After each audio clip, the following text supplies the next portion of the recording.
I know you could make an argument that this movie is somewhat of an easy target, especially because when it came out, the drama that was going on beforehand, the drama and the production, and then the lukewarm response from fans and critics alike. I have to be honest, I never wanted a Han Solo movie. I never thought it would work, especially without Harrison Ford. It's not really anyone's fault. Harrison is the age that he is now, although there were many solutions thinking about this film. I mean, think about it. This is Disney. They're the same studio who produces the Marvel films, and the Marvel films have shown that we can digitally de age actors who are older, like a Robert Downey Jr. or like a Kurt Russell. Or Michael Douglas, Michelle Pfeiffer, Lawrence Fishburne. We've done it, and it looks great each and every single time. And even Star Wars has de-aged a character. So I don't know. I don't understand why it wasn't even maybe a debate, a discussion to de-age Harrison Ford in some way, some form. Either way, though, originally this movie was supposed to be directed by Phil Lord and Chris Miller. These two guys are amazing. Like almost everything that they've directed that I've seen, I've loved, I've enjoyed. Even movies like 21 Jump Street that I never thought was going to work, that I thought was going to be a piece of shit film, they delivered. Their humor is great, self-referential, the stuff that they've done with the Lego movies or Spider-Man Into the Spider-Verse, just their contributions on that. These guys are going down to be people to where when I hear their names involved in a project, I'm interested. And that's how it was here. I was interested to see what they were going to do with the character, how they were going to make this work and make me forget that Harrison's not there. But Disney didn't like it. They were fired due to creative differences, which who knows what that means. And instead, in their place, Ron Howard was brought in to finish the film. And I don't have anything against Ron Howard. He's directed some movies that I like, but he's also a very safe choice. So that's when I knew that this movie would be by the book and just as standard and generic as you could ask. The plot itself takes place about 10 years before A New Hope. And George Lucas and Lawrence Kasdan, they technically have been developing this story, this script for years beforehand. They've wanted to do this movie for so long, and I think that's also a reason why this was so much in the forefront for Disney to make is how enthusiastic Lawrence Kasdan was. I don't get the reason why, especially when you watch the movie. It's like you cared that much about this story and this origin of Solo. Really? In the movie, the beginning of the movie, we see Han and his girlfriend Kira. They are trying to escape this planet. You see that it's like the Narrows, meaning it's a lower end of the society.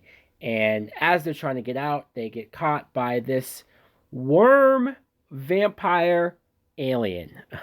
That's the only way that I can describe it because I don't remember its name, but it definitely has a unique look to it. This is where I can say something good about the direction or the cinematography or whoever was in the production who created this blue lighting and this blue tint to the scene. It's unique. It stands out. I think this vampire alien that wants to kill Han, but then Han breaks a window, the light burns it. Really? Okay, why not? Han then steals this hover rider thing, and a chase scene happens because you have to have a chase scene in a Star Wars movie. Kira gives Han the dice. The dreaded dice. That's what I think of these dice now every time it's referenced or there's a long shot of it. It's just, ever since the Disney movies, they've made it a point to take something that was barely in the background of the original films these dice that were hanging in Solo's Millennium Falcon. For some reason, they want to build a story around it. Because everything that you've ever seen in the original trilogy, we're going to explain. And we're going to overly explain to the point where you're going to know the history of every single item, every single piece of clothing, every single backstory ever will be told before it's all said and done. As they try to sneak through the transport, an Imperial officer captures Kira, so she can't go along with him. Han promises to come back for her, and then he gets recruited by the Imperials, which is an interesting plot point that I don't think we get enough of. I don't. It's almost like he joins the Imperial Academy, and then 3 years go by, they jump ahead, and don't you think that in those 3 years, Han would have had to have done things that he regrets, some evil things, maybe some things? This is 3 years we're talking about. Things that have shaped his cynicism, his negativity that we see him have at the beginning of New Hope. That's what this movie should have been. What brought this kid, this hopeful, in love kid, what brought him to this horrible view of the world or of the galaxy and not trusting anyone? It could have been in the Imperial Academy. I would have watched that. It probably would have been far more enjoyable. But before I go any further with that scene where Han talks to the Imperial officer, the recruiter, who's asking for his name. He doesn't have a last name. He's by himself. The guy looks at him and says, you're by yourself, huh? How about Solo? I remember seeing this in the theater, and I wanted to get up and leave right then and there. Not only is that a horrible, sad, lame excuse for why or how he got that last name, the fact that he would get it from just a random dude that he doesn't know with no meaning, just an ironic, hey, look, you're by yourself. Just dumb. Especially because as soon as he becomes best friends with Chewie, he's never alone again. So it loses the meaning. It's the dumbest thing that this movie. It's probably the worst scene in this movie, in my opinion. It really is. It's one of those things where now I have to think back and think, wait, so Han would really keep this last name because this one guy gave it to him? Even when he's away from the Imperials and he meets Luke, it's like he's going to keep that name. When he has a son named Ben Solo, we're going to keep that Solo last name as well. Don't you think if Leia found out how he got that last name, she'd be like, no, we're going to name him Skywalker. Fuck that shit. So the 3 years go by, like I said, and you see Han in the academy, but he gets quickly discharged because why spend any more time there? Han meets these criminals who are posing as soldiers. Woody Harrelson, who plays Tobias Beckett, and he's trying to blackmail Beckett. He's trying to tell him, hey, I will tell that you're a criminal unless you help me and work with me and we get out of here. But Beckett, of course, just tattles on Han and tells him what he's trying to do and gets him arrested. So Han is thrown into this pit. Great plan, Han Solo. You're supposed to be the smart talking, the full of charisma. You're supposed to be a guy who can talk your way out of anything. And you immediately get found out and thrown into this pit.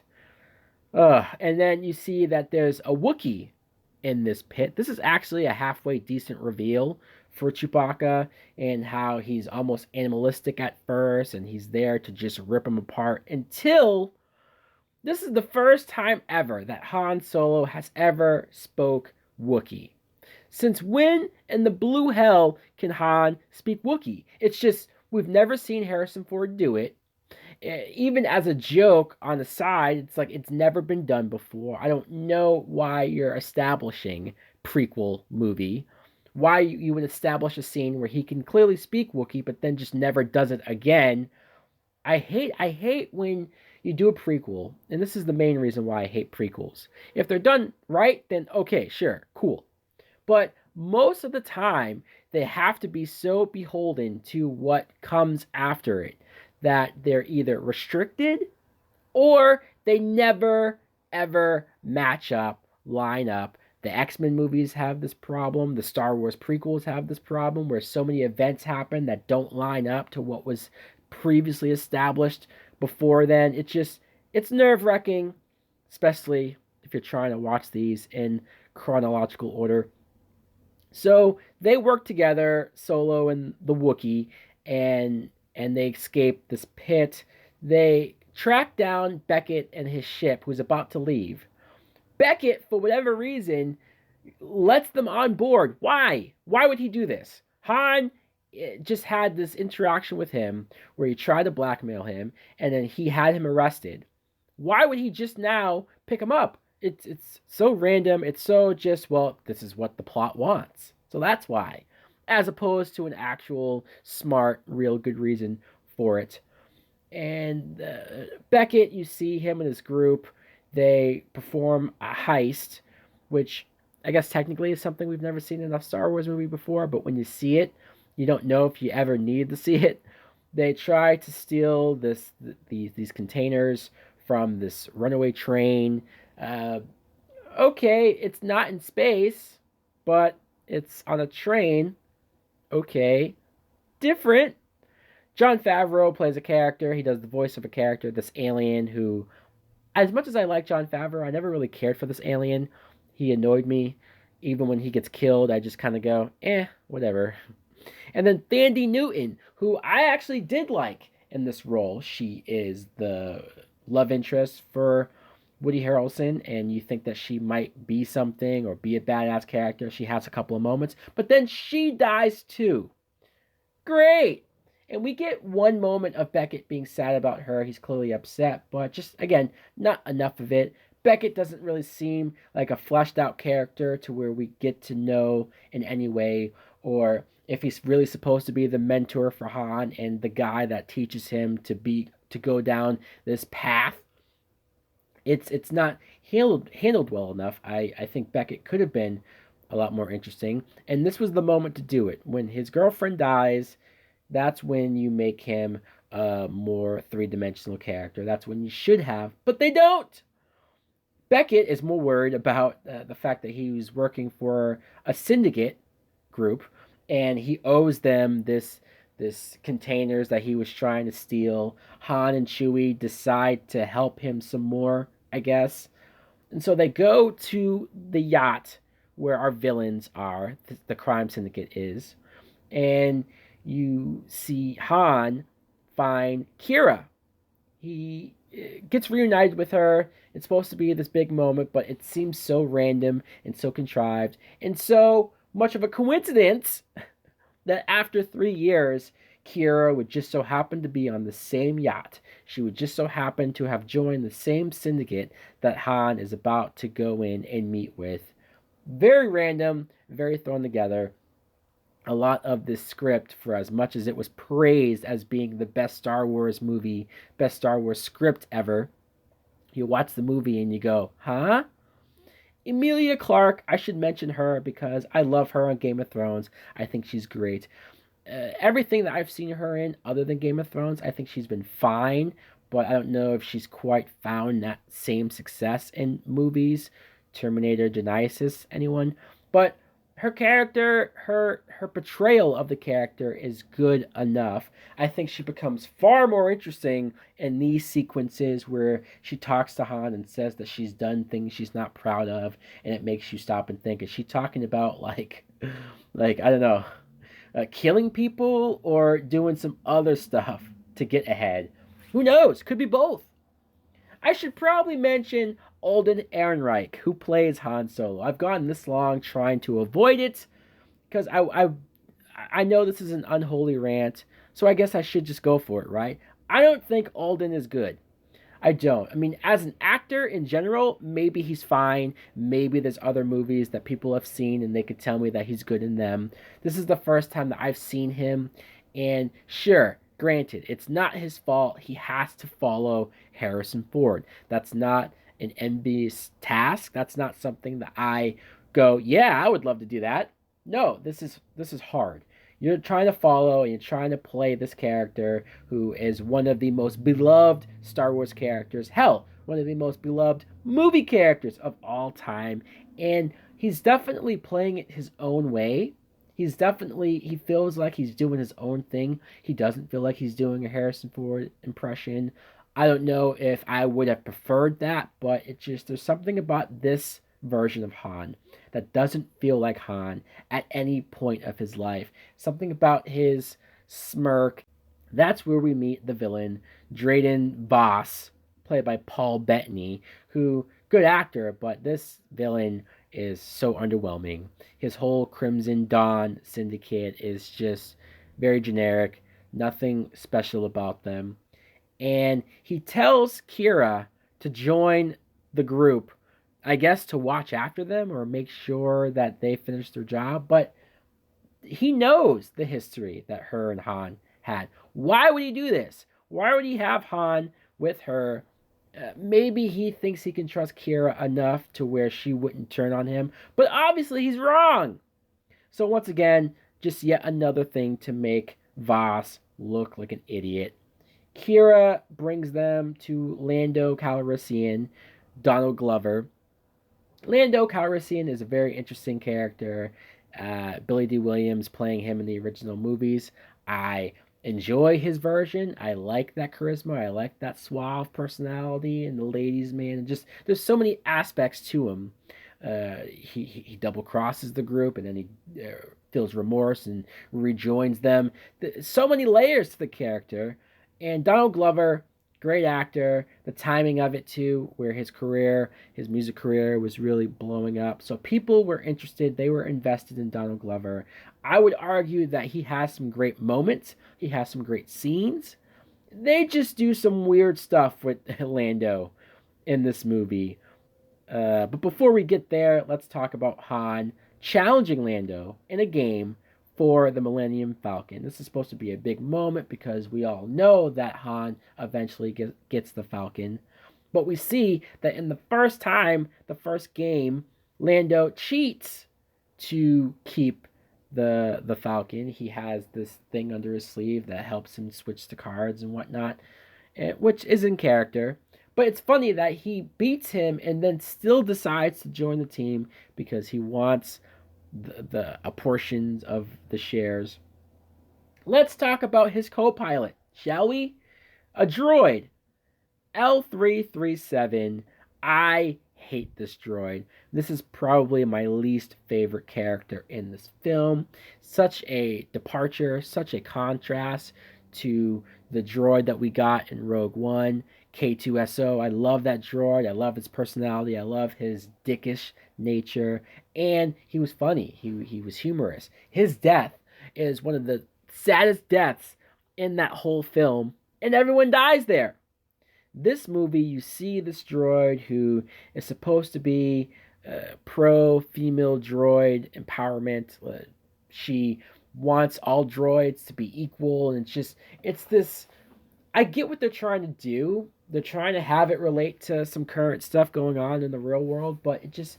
And I think they try to play it up for humor, and it never works for me. It never quite sticks the landing. It never feels authentic or genuine. It just feels like a forced character that they're trying to redo the chemistry with K2SO, but just fails. It fails and just fails tremendously, falls flat. Every joke, every line of dialogue that this droid does, I never laugh at it. I never found it amusing or likable. This whole thing about Lando possibly having a sex relationship with this robot, this is one of the weirdest things ever. They're trying to tell jokes about it. Oh no, it works. Ha ha. See, we have sex, even though I'm a robot. I just don't care about it. I don't. I'm not saying that there probably wouldn't be a future where people are having sex with robots. We're almost there. So the team sneaks into this mine and it almost goes well, but then a battle starts and we get some decent action here, sure. L3, she gets shot and blown to shit, and I cheered.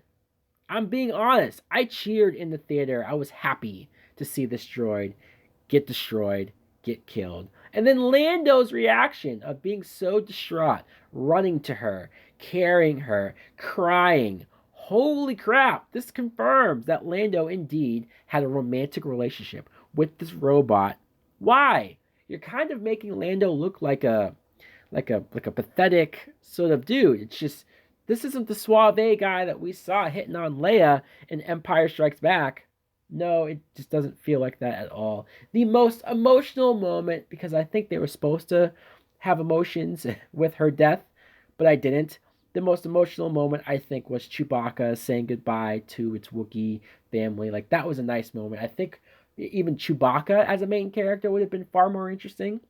I'm surprised that we never got a true life debt explanation with him and Han. They just chalk it up to, hey, because Chewie escaped with him, that he just sticks with him for whatever reason. Doesn't really make a whole lot of sense. And then they decide to upload L3 into the Millennium Falcon. So, from this point forward, in the original trilogy, we're supposed to be led to believe that L3 is consciousness is uploaded into the ship and is the reason why the ship flies as well as it does. Once again, unneeded, unnecessary. I don't need a reason for why the Millennium Falcon is as good of a ship as it is. It's just good. And that's all I need to know. And oh yes, if you didn't need more of an explanation, if you didn't need more stuff laid out and explained to you, let's show the Kessel Run. The Kessel Run, which was always something that fans debated on, talked about, was Han lying about how fast he did the Kessel Run? Is it just something that he tells? Did he ever even really do it? Maybe it's just something he heard about. What would that look like? So many things. Your imagination runs wild. I loved imagining what this run would look like. And when you see it in the movie, and the overly CGI-ness of it, the forced nature of it, I was disappointed. I was let down. This isn't the Kessel Run that I imagined, that I wanted to imagine, or that I thought we could get to see on screen if we ever had to. Just unneeded. On this planet, you see this tribe confront Han and the group. Lando just takes off in the ship, which I thought was a pretty comedic and funny moment that actually does work. And it is something that Lando would do, kind of a backstabber. But you find out that this tribe are actually rebels who are fighting the Syndicate and the Empire. They want to make sure that they don't get any of those containers and that energy that goes along with it. So Han, he has this arc in this movie where he doesn't want the Syndicate, he doesn't want the Empire to have these resources. So he decides to help them. So he goes and tricks Voss. He tries to trick him, only for us to find out that Beckett is really working with Voss behind Han's back. Beckett turns on him, and then Beckett turns on Voss. And you come to find out that Beckett is out for himself, which is so convoluted, so twist upon a twist upon a twist, so unneeded, so unnecessary. And that's the story of this movie, right? So unneeded, so unnecessary. It's the perfect tagline for the poster of Solo. I didn't understand why they kept having these characters turn on each other. What, just for a surprise? Really? Kira, speaking of surprise, kills Voss because he was too dumb to realize that she was working behind his back. And then you see Kira, probably the most shocking and the most interesting turn that this movie takes, is you find out that Kira is working for Voss is boss, his own boss, but behind his back. And his boss is Darth Maul. Holy crap! When I saw this in the theater, when I saw this reveal, when I saw Darth Maul, it was the only time that I sat up from my chair and said, whoa. I was genuinely impressed. I was genuinely surprised and curious for where they would go. Sure, it's a little awkward when Darth Maul takes out his double-headed lightsaber, probably to confirm that it's really Darth Maul from the Phantom Menace, in case anyone is confused or think it's just a relative. Like, no, it's that dude. See, here's his lightsaber. I really wish that we saw the aftermath of this scene. I really wish that we got a movie or a TV show that they're doing so many Star Wars TV shows now. They're about to do them. I would love to see the character Kira being led by Darth Maul. Either she turns on him or he turns on her, or whatever that they're doing in this crime syndicate could probably be the most interesting story that we'll never get now because this movie didn't do all that well and people didn't really care about it. So we'll probably never get a true sequel or anything with that side plot again, and that sucks. So in the meantime, Beckett has taken Chewie hostage and is using him to deliver these containers, and he's going to steal them until Han cuts him off.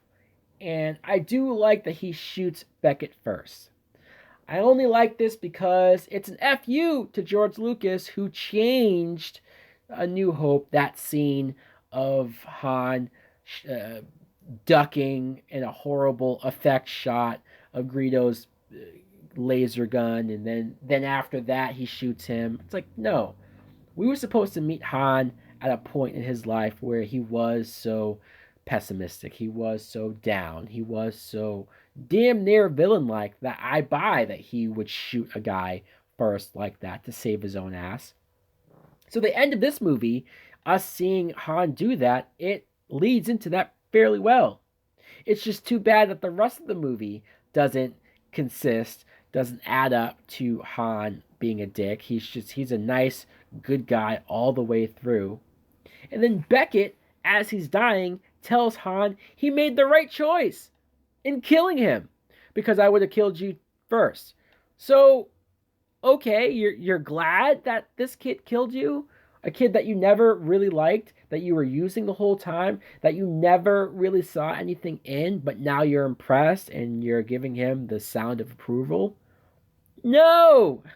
This doesn't make any sense. He wouldn't say this. He wouldn't care to compliment him like this. This wouldn't be a sad moment of Beckett dying because we never really got to know Beckett. He never was a true mentor for Han because he was using him.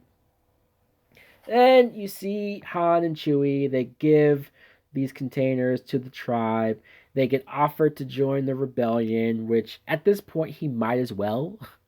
The moment where he says no, that's okay, it's only because he doesn't join the rebellion until the original trilogy. Otherwise, if you follow this character, if you follow his mindset, if you follow his actions, and as good of a guy as he has been, it would have made sense for him to join right here and now.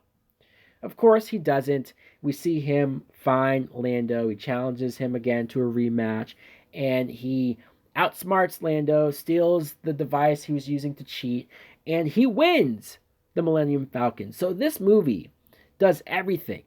It does everything that you ever looked at with Han, as far as even to the vest that he has, to the gun that he has. It's the origin of every single thing. His last name, which we never need to know, and how he wins the Millennium Falcon. It's everything that made Han interesting before A New Hope. It gets told here, and it makes him less interesting. It's almost like X-Men Origins Wolverine, where all of Wolverine's interesting backstory stuff that was in X-Men 2, once it got told in a whole movie, it was less interesting. And it made the character less interesting all the same. So you see Han and Chewie leave and mention this crime lord that they're going to take a job for. They're going to go to Tatooine. So we know that it's Jabba the Hutt, and okay, fine. The budget of this movie was $275 million, and that's just what's reported. It might be even higher than that. This movie is officially one of the most expensive movies ever. Why? I know it's Disney. I know it's Star Wars. I know they have money to burn, but that much money on a Han Solo prequel film, it's totally unnecessary, totally unneeded. There was so much reshoots that happened. I heard that they reshot 80% of this movie, which is a waste of film. And if nothing else, even if you're somebody who likes this movie or thinks it's not as bad as I'm painting it out to be, we have this movie to blame for the reason why we won't get an Obi-Wan Kenobi film. It was supposed to be the next Star Wars story after this, but because of the failure, because of the lack of box office, this movie killed a lot of the side movies that Star Wars was planning, and I wish we got Obi-Wan before this. It was never bound for success. It was never going to get to that level either way. Or maybe an alternative would have been a video game. Maybe this should have been a video game where you had the same story, but because it's a game, you get to be more interactive and you'll have more fun and you won't care as much for the inconsistent writing that's throughout this movie, for the lack of interesting characters. And you could have had a video game version of young Harrison Ford and you wouldn't have cared about any of that, because I think there's so many wrong things with this movie. And Alden Ehrenreich, bless his heart, just doesn't work for me as Han. So guys, let me know in the comments below, what do you think of Solo, a Star Wars story? I have major problems with it, and I don't know, I might watch the prequels before I watch Solo again. And that's crazy for me to even say out loud. Thanks for watching. Like, comment, subscribe. Later.